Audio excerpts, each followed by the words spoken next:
lapangan, ya. Apakah lapangan dibuat itu memang underlying kejadiannya transaksi memang seperti itu apa tidak, yang penyajiannya sesuai dengan standar apa tidak, ya. Ya, kondisi dengan kriteria, ya, kondisinya laporan keuangan, kriterianya standar akuntansi, ya. Ini dibandingkan dengan bukti yang ada sudah cocok apa enggak. Yang melakukan siapa? Yang melakukan auditor, ya, yaitu orang yang kompeten, yang mampu dan independen.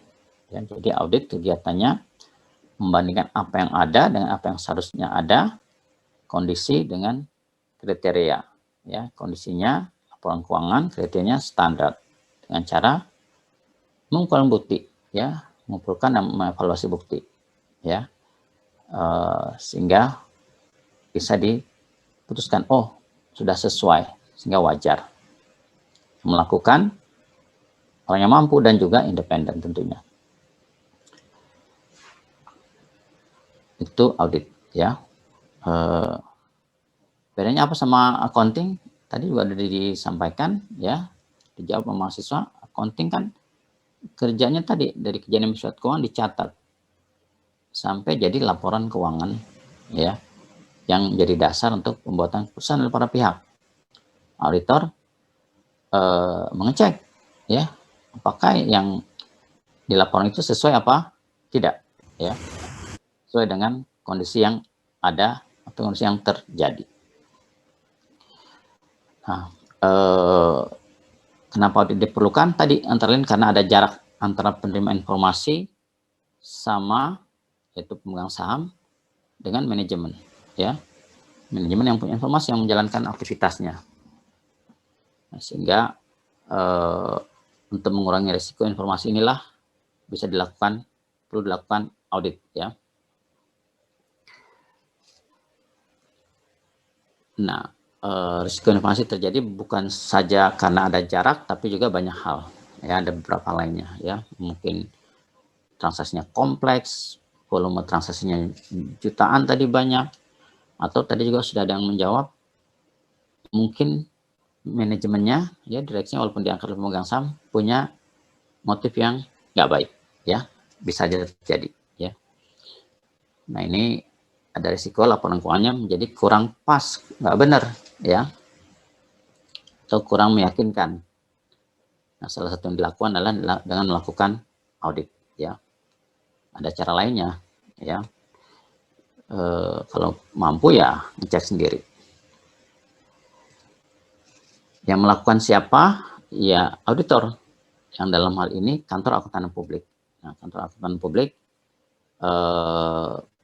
tentunya ada persyaratan untuk bisa mendapatkan izin mendirikan kantor akuntan publik, ya, yang mana selain melakukan pekerjaan audit, dia juga melakukan beberapa pekerjaan lainnya, ya, baik yang terkait dengan assurance, ya, maupun juga non assurance. Ini bisa dilakukan oleh kantor akuntan publik, ya. Nah, audit merupakan bagian daripada kegiatan atestasi, ya. Atestasi ini tentunya akan ada reportnya, ya.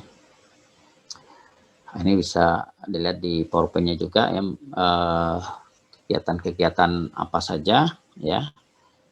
Intinya kita hanya fokus ke kegiatan audit, tapi kita perlu tahu kan audit ini dilakukan oleh kantor akuntan, ya, kantor akuntan juga bisa memberikan jasa selain audit, ya. Di standar kita juga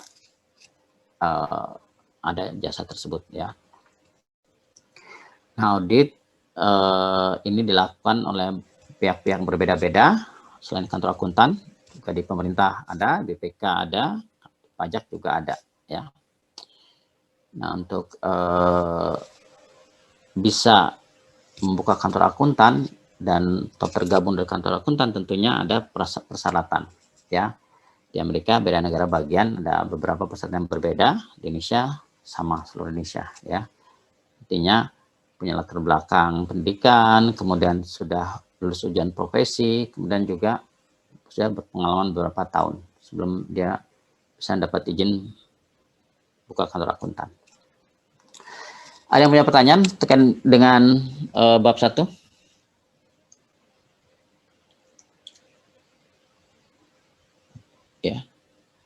Kalau nggak ada, saya minta di review sedikit barangkali sama siapa tadi?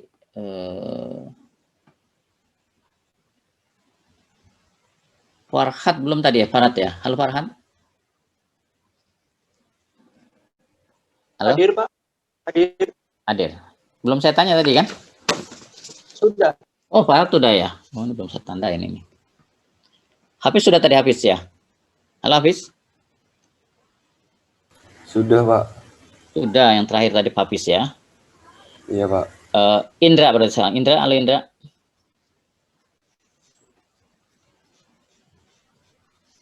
Iya, Pak. Ya, bisa di-review sedikit aja, singkat 2 menit. Kita bab 1. Barangkali ada juga yang punya pertanyaan sebelumnya. Sebentar, Pak. Ya, tidak harus semuanya diinginkan. Ya, yang bagian tertentunya aja mana yang mau di-review. Ya, tadi definisi audit, kemudian risiko informasi, kemudian macam-macam audit, ya macam-macam auditor, ya. Ya, pengertian audit itu kayak proses pengumpulan dan pengevaluasian bahan bukti, terus itu berisi tentang informasi yang diukur mengenai entitas ekonomi yang dilakukan seorang yang kompeten, Pak. Oke.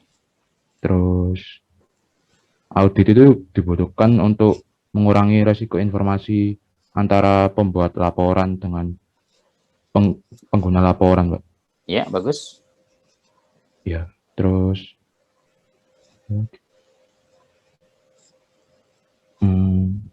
udah Pak, itu aja. Itu aja. Oh. Iya. Barangkali ada yang mau nambahin. Jeremy Sabam, halo Jeremy. Sudah tadi, Pak. Oh, sudah Jeremy tadi ya. Waduh, ini belum saya tandatin Jeremy. Jeremia tadi sudah nanya tadi ya. Jodistira. Halo Jodistira. Iya, Pak. Menambahkan sedikit lagi yang bab 1.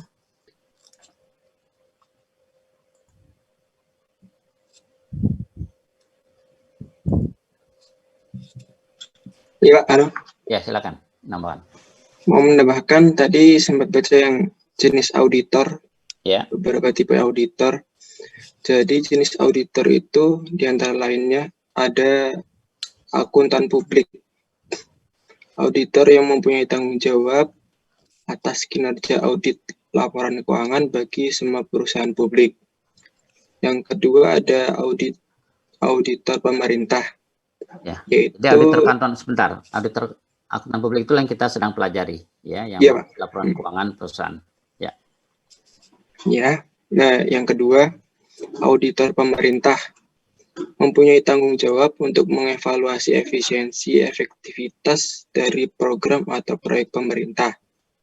Kemudian yang ketiga, auditor pajak, yaitu auditor yang bertanggung jawab melaksanakan pemeriksaan atas tercapainya penerimaan negara dari sektor perpajakan. Kemudian yang terakhir itu ada auditor intern, Pak. Auditor yang bekerja di suatu perusahaan untuk melaksanakan audit bagi kepentingan manajemen perusahaan tersebut. Ya, SPI ya. Jadi Ya. semua BUMN ada SPI ya. Oke, ya terima kasih Jodistira. Oke, kita lanjut Ya, Pak. ke bab 3. Bab 3 ini tadi udah disinggung sedikit sebetulnya ya, bahwa kantor akuntan yang memang pekerjaannya melakukan ya, punya izin untuk melakukan audit terhadap laporan keuangan ya, juga menawarkan jasa lainnya ya, bisa melakukan pekerjaan lainnya selain audit ya. Cuman perlu kita pahami bahwa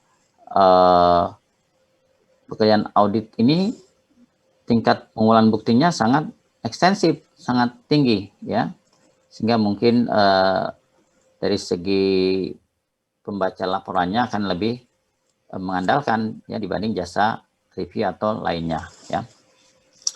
Intinya di bab 3 selain audit, kantor akuntan juga bisa memberikan jasa macam-macam, ya. Tapi audit itulah yang diperlukan pengumpulan bukti yang cukup banyak ya dibanding kegiatan lainnya ya. Intinya seperti itu. Jasa apa aja ya, bisa jasa review ya, tidak ekstensif bukti yang dikumpulkan dalam audit, bisa jasa kompilasi ya, menyiapkan laporan ya, termasuk menyiapkan dari awal ya terhadap laporan keuangan perusahaan ya. Nah, tentunya ini ada rambu-rambunya ya, jangan sampai yang menyiapkan laporan itu juga yang mengaudit ya, ini ada rambu-rambunya ya. Ini ya kalau dia melakukan memberikan jasa review ya, model reportnya agak mirip-mirip dengan audit dan kalimatnya agak berbeda ya. Kalau jasa kompilasi ya, ada model reportnya ya, supaya jelas tanggung jawabnya ya.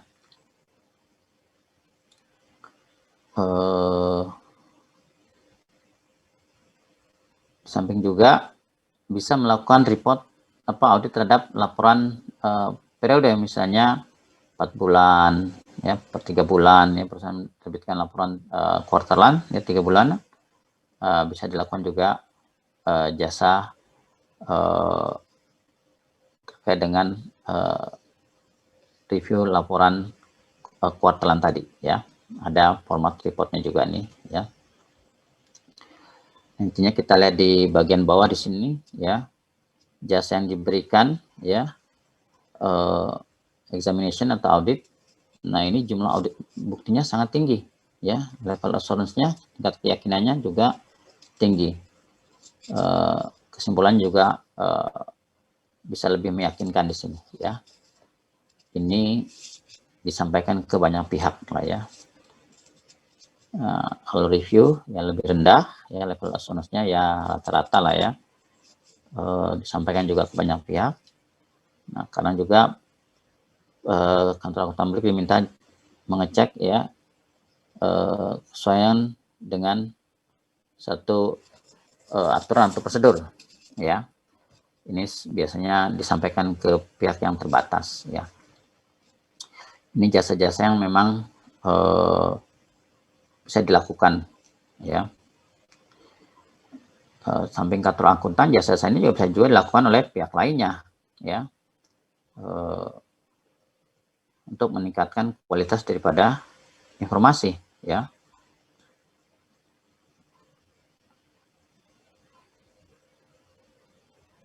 Ya, itu kira-kira ya, ini ada contoh-contoh laporannya di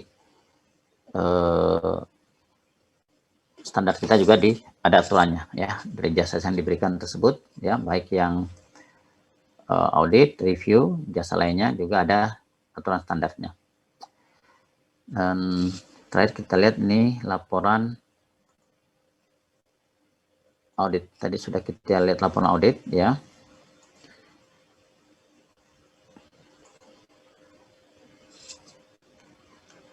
Setengah 4 ya.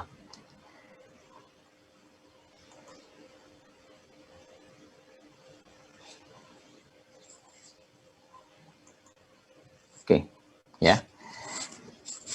Ini tadi sudah kita lihat ya, sudah kita diskusikan. Inilah merupakan produk yang akan disampaikan di depan laporan keuangan, sehingga yang membaca laporan keuangan bisa meyakini apa laporan keuangannya oke apa tidak nih ya. Kalau nggak wajarnya di mana, apakah keseluruhan atau sebagian ya. Nah, ini yang bentuk standar ya, unmodified atau unqualified ya. Tadi ditanyakan kalau nggak wajar gimana? Oh, ada bentuknya ya, tergantung situasinya ya. Ini di standar juga diatur ya, wordingnya, kata-katanya bisa dilihat nanti di standarnya ya. Nah, standar ya, kita fokus ke standar audit ya, tapi tadi kita lihat bisa saja kantor akuntan ya melakukan kegiatan-kegiatan lainnya ya. Tentu ada standarnya ya, baik review, assurance lainnya atau jasa-jasa lainnya ya. Ini contoh bentuk-bentuk di bab di edisi 17. Nah, ini untuk model laporan audit di Amerika ini ada perubahan posisinya sedang diusulkan untuk reposisi aja nih sebetulnya ya. Kalau yang tadi kita lihat kan opininya di bawah, sekarang duluan dulu opininya karena mungkin buat pembaca laporan kelamaan bla bla blanya ya. Jadi yang pengen tahu langsung ini udah diaudit, bagaimana auditnya, itu aja ya. Sehingga didahului dengan opini. We have audited the financial statement of General Ring Corporation, which comprise the balance sheet ya as of December 31st, 2019 and 2018 and the related statement of income, change in stockholders' equity and cash flow for the years then ended and the related notes to the financial statement. Ya, langsung ini yang pengen dilihat oleh pembaca laporan keuangan. Our opinion, ya, the accompanying financial statement present fairly in all material aspect. Dah, itu aja. Ya, jadi bukan di belakang, tapi ini hanya masalah teknis. Kira-kira lebih nyaman mana pembaca laporan keuangan. Ya, mungkin yang bla bla blanya ya belakangan lah ya, udah biasa bacanya barangkali sekarang ya, udah relatif familiar, sehingga di depannya aja langsung ya, apakah wajar apa enggak ya, kalau enggak kalimatnya seperti apa ya. Nah, ini baru apa yang dilakukan, tanggung jawab dan segala macamnya ya. Nah, ini formatnya agak beda antara perusahaan go public di Amerika dengan perusahaan non go public. Ini tidak go public ya, yang perusahaan go public yang diatur oleh OJK-nya Amerika ya. Nah, kalau tidak standar atau tidak unqualified atau unmodified ya, itu ada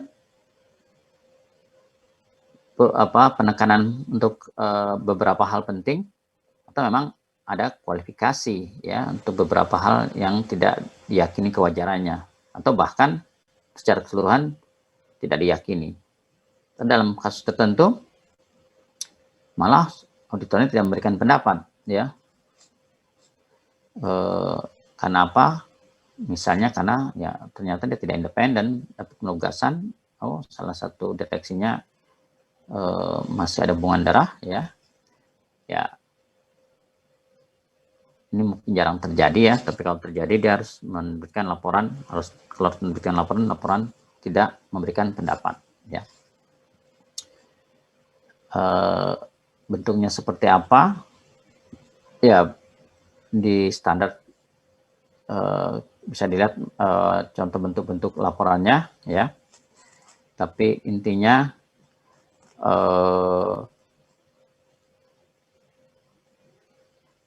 bisa tetap wajar ya, tetap wajar, tetapi auditor merasa perlu memberikan penekanan tertentu. Jadi laporannya sudah sesuai dengan standar, bukti yang dikumpulkan menunjukkan demikian ya, tapi mungkin ada hal khusus ya, misalnya auditor ragu nih, tahun depan perusahaan ini masih eksis apa enggak ya. Laporan keuangan sih nggak ada masalah, standar dari bukti yang dikumpulkan sesuai dengan standar ya, sesuai dengan underlying kegiatan ekonominya. Tapi karena utangnya udah kebanyakan, mungkin ruginya udah kebanyakan, modalnya udah mau negatif barangkali, ada keraguan oleh auditor ya. Nah, sehingga walaupun laporan keuangan sudah benar, sudah oke, tetapi auditor perlu menyampaikan satu paragraf supaya pembaca laporan keuangan tidak salah memahaminya ya. Laporan keuangan oke, tetapi tahun depan bisa juga perusahaan ini tutup, kira-kira begitu ya. Nah, kalau dari hasil bukti yang dikumpulkan ternyata ada hal-hal yang tidak sesuai dan setelah dikomunikasi dengan perusahaan-perusahaan tetap tidak mau melakukan perubahan terhadap laporan keuangannya, auditor bisa melakukan kualifikasi hal yang tidak sesuai tersebut. Ya, misalnya kalau kita lihat dulu yang sempat ramai masalah laporan audit Pemda DKI, dikualifikasi di masalah asetnya, ya. Auditor BPK secara keseluruhan meyakini oke-oke saja, ya, wajar, nggak ada masalah, tapi untuk asetnya tidak bisa meyakini kebenarannya, sehingga dikualifikasi. Ya, jadi bisa juga dikualifikasi misalnya di persediaan, auditor nggak bisa yakin nih persediaannya amburadul, pencatatannya nggak bisa ditelusuri atau nggak jelas, mungkin dikualifikasi. Bisa juga laporan keuangannya secara keseluruhan malah nggak benar, ya, tidak sesuai dengan standar, ya. Ini tadi yang tidak memberikan pendapat, ya. Nah, itu semua terkait dengan masalah materialitas, ya. Makanya materialitasnya penting buat auditor. Artinya kalau dia tidak material, nggak masalah, ya, dia nggak benar tapi nggak benar nggak material, tetap diterbitkan opini unmodified atau unqualified, ya. Tapi kalau tadi setnya, salah satu setnya atau misalnya persediaannya susah diyakini oleh auditornya, ya, mungkin yang lainnya sudah oke, tapi untuk persediaan atau untuk aktivitas tetap tentu nggak diyakini, ya. Nah, kalau bagian yang tidak diyakini itu nilainya sangat material, ya, sangat besar, ya, pilihan auditor adalah ini nggak benar nyatetnya, ya, first, atau ya udah nggak usah ngasih pendapat kalau nggak memang buktinya nggak bisa diperoleh, yang nilainya sangat material. Nah, ini beberapa wordingnya, ya, di standar kita juga nanti bisa masuk ke websitenya, ya, kita download dari bahan yang ada.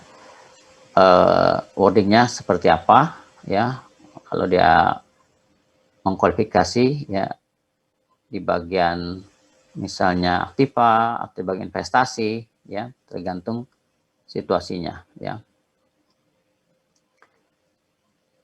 Termasuk kalau ada pembatasan ruang lingkup, ya. Kalau itu sangat material, ya, tentu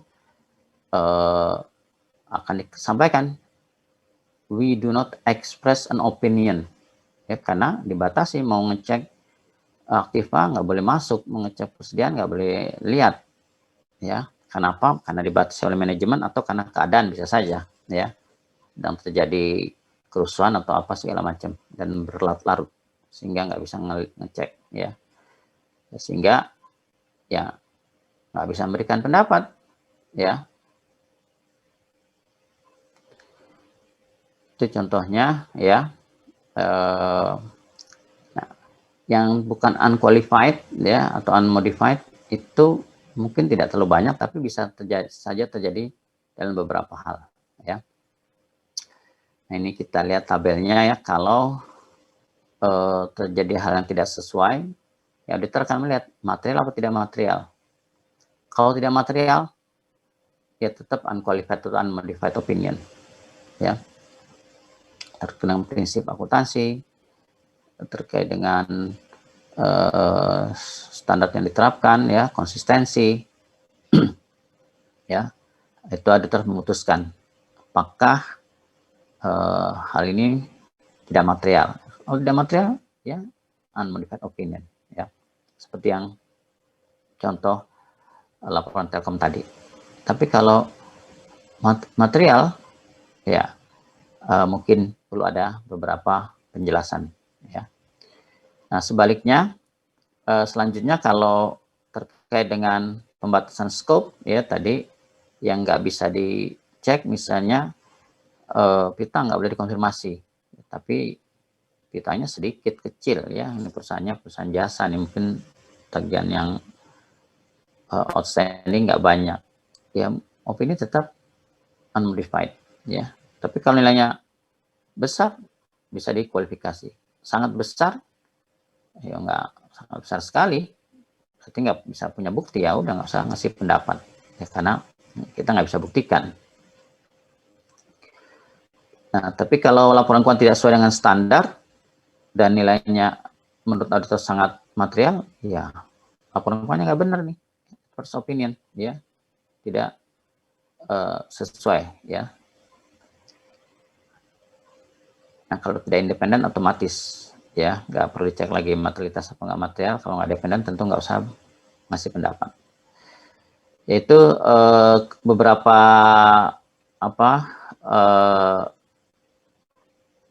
model kemungkinan laporan, ya, selain yang laporannya seperti ini, ya, ini unmodified, ya, ini unmodified, ya, mungkin 90% akan seperti ini, ya, bisa saja opininya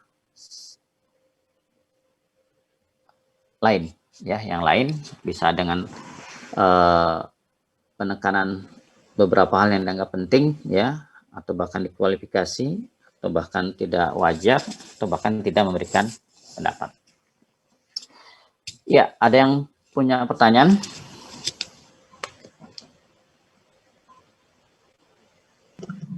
Izin, Pak. Ya. Berarti kalau misalkan perusahaan itu dapat misalkan opini yang tidak wajar gitu, yang adverse gitu, berarti di situ tuh perusahaan memperbaikinya lagi, Pak, ya? Begini, itu terakhir, artinya pada saat auditor mengaudit, itu tidak ujuk-ujuk langsung menerbitkan laporan audit. Dia ada namanya exit meeting dulu, dia akan bahas di dalam akhir auditnya, ya, bahwa berdasarkan audit kami, dari bukti yang dikumpulkan, ini ada beberapa yang nggak sesuai nih, sesuai dengan standar, ya, bukti yang dikumpulkan tidak, ternyata penyajian yang disampaikan nggak sesuai dengan standar, nggak sesuai dengan yang sesungguhnya, akan diusulkan dulu, diperbaiki. Nah, kalau terjadi ketidakcocokan, ya, baru diputuskan apakah yang nggak cocok tadi setelah hasil diskusi dengan manajemen, auditor setuju apa tidak. Auditor nggak setuju dengan manajemen, tetap berpegang pada dasar bukti audit yang ada. Nah, material apa tidak? Kalau tidak material, tetap unmodified tadi. Material akan dikualifikasi. Oke deh, kalau gitu saya nggak bisa kasih unmodified opinion. Dan untuk ya, yang terjadi dispute antara DKI dengan auditor BPK, masalah aktifan tetap, sehingga dikualifikasi aktifan tetapnya karena tidak sepakat, dan auditor tetap berpegang bahwa auditor nggak bisa meyakini dan nilainya material. Jadi dikomunikasikan dulu. Kalau ada komunikasi yang nggak ketemu, auditor akan muncul di opini. Karena begini, urusan koreksi laporan keuangan tuh tanggung jawabnya manajemen. Auditor nggak bisa mengoreksi laporan keuangan. Yang mengusulkan boleh. Nah, kalau usulan diterima dan menurut auditor sudah sesuai, ya bisa unmodified, ya bisa unqualified opinion lagi. Begitu. Ada yang punya pertanyaan? Izin bertanya, Pak. Ya, silakan. Saya masih kurang ngerti, Pak. Kalau maksud dari kualifikasi di sini gimana ya, Pak? Ini maksud dari kualifikasi tadi. Laporan keuangan sudah dicek dari bukti-bukti yang dikumpulkan oleh auditor, ya. Kas, piutang, persediaan, kemudian ATK mungkin, kemudian aktiva tetap, investasi, hutang, modal, udah dicek semuanya. Buktinya udah cukup, udah memadai. Dari hasil pengumpulan bukti tersebut, ada misalnya persediaan. Menurut auditor, hasil bukti yang dikumpulkan tidak sebesar yang disajikan oleh perusahaan, ya.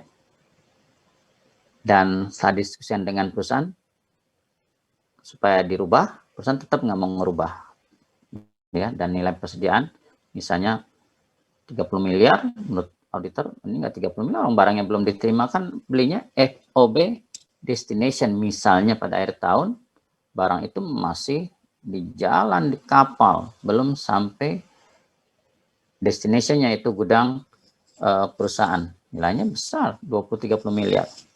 Perusahaan tetap ingin mencatatnya sebagai persediaan, menurut auditor tidak, belum, karena di kontrak pembeliannya masih belum milik perusahaan, ya, FOB destination.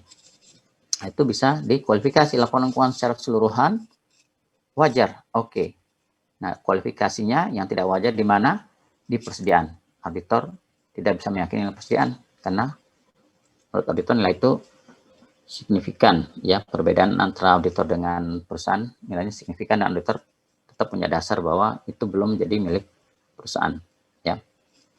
Seperti itu ya, mungkin bisa dilihat nanti cerita Garuda 2 tahun yang lalu ya, terkait dengan pengakuan pendapatan, ya, sehingga laporan auditnya dikoreksi lagi tahun berikutnya, ya, karena belum waktunya diakui pendapatan itu, ya. Kalau nilainya signifikan harusnya dikasih opini kualifikasi atau bahkan adverse. Ada lagi punya pertanyaan?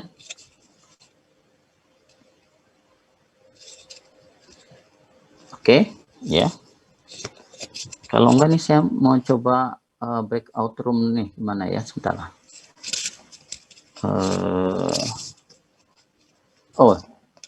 Untuk kelompok ya, pembagian kelompoknya dibagi 7 kelompok, nomor 1 sampai 4, kelompok 1, 5 sampai 8, 2, 9, 12, 3, 13, 15, 4,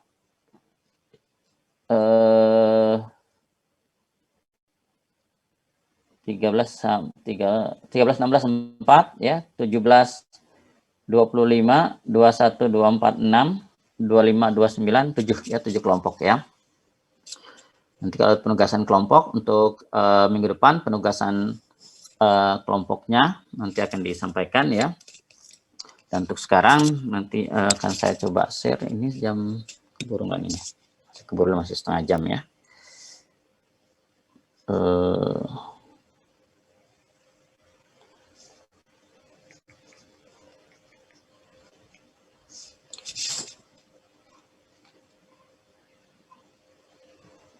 Stop share. Nah, sebentar nih.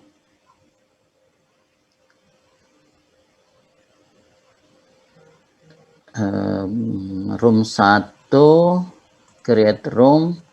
Ini saya coba masukin ya. Oh, gimana caranya?